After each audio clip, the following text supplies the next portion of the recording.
Mahal ko ang pamilya ko, pero napapagod na rin ako. Paano ko sasabihin sa kanila na nahihirapan din ako nang hindi sila masasaktan?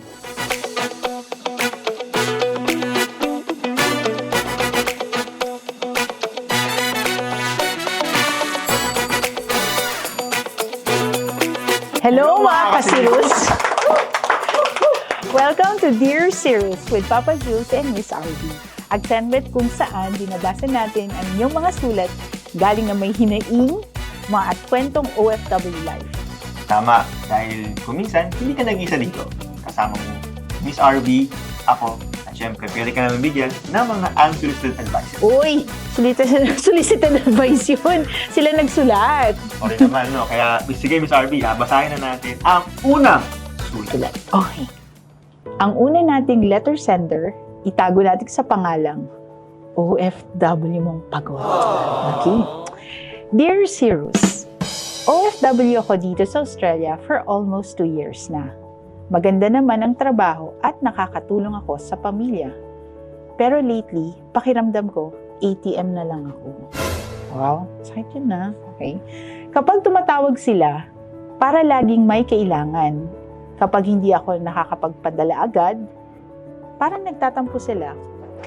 Usual, di ba? Usual.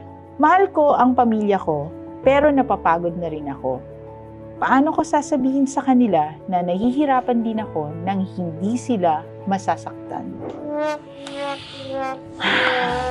Masasabi mo dyan, Papa Jules? Well, ano yan, yung mga ganyang bagay is pasok na yan sa atin. Unofficial OFW starter pack na kung saan is sila ay homesick, overtime, puro overtime works. And syempre, hindi mo mawala yung group chats or may mga PM o private message na kung saan baka naman ganung linyahan or Correct.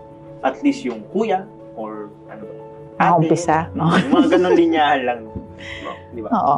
Totoo. Minsan kasi nakikita nila yung sweldo, no? Pero hindi nila nakikita yung pagod, tsaka yung lungkot, at sacrifices sa likod doon.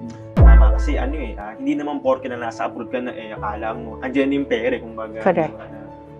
Easy money, kumbaga, di ba? Milyonaryo, Hindi naman nila yes. alam yung kanilang paghihirap din.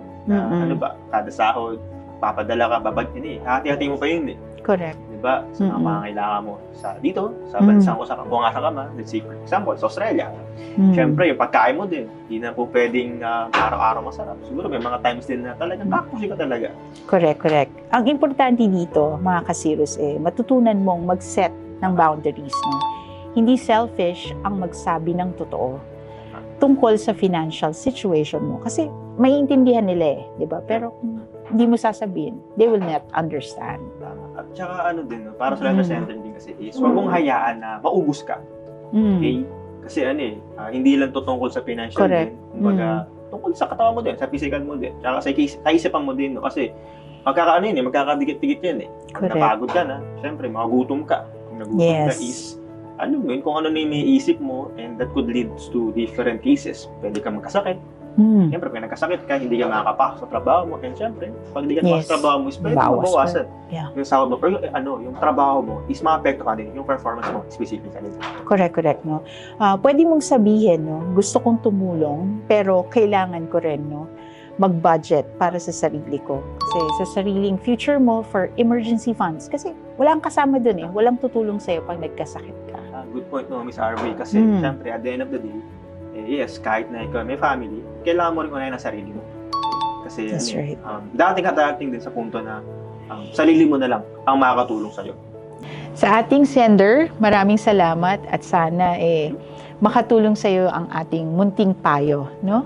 At syempre, sa lahat ng OFWs dyan, sa buong mundo, hindi lang sa Australia, UK, New Zealand, ayan.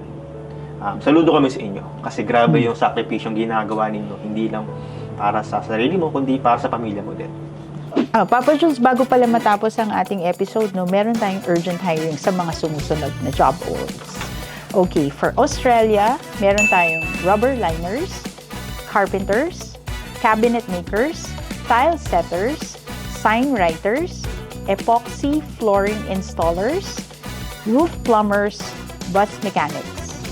For New Zealand, heavy equipment mechanics. naman, kung ikaw ay pasok sa aming mga hinahanap ng mga job roles is pwede ka mag-apply sa aming Cirrus website na makikita mo dito. Yan. Back to you, Miss Harvey. Oh yes. Kung may kwento, tanong, o dilema na gusto mong mai-feature, Ipadala lang sa Dear Cirrus with Papa Jules and Miss RV. Baka malay mo, kwento mo na ang susunod namin babasahin dito.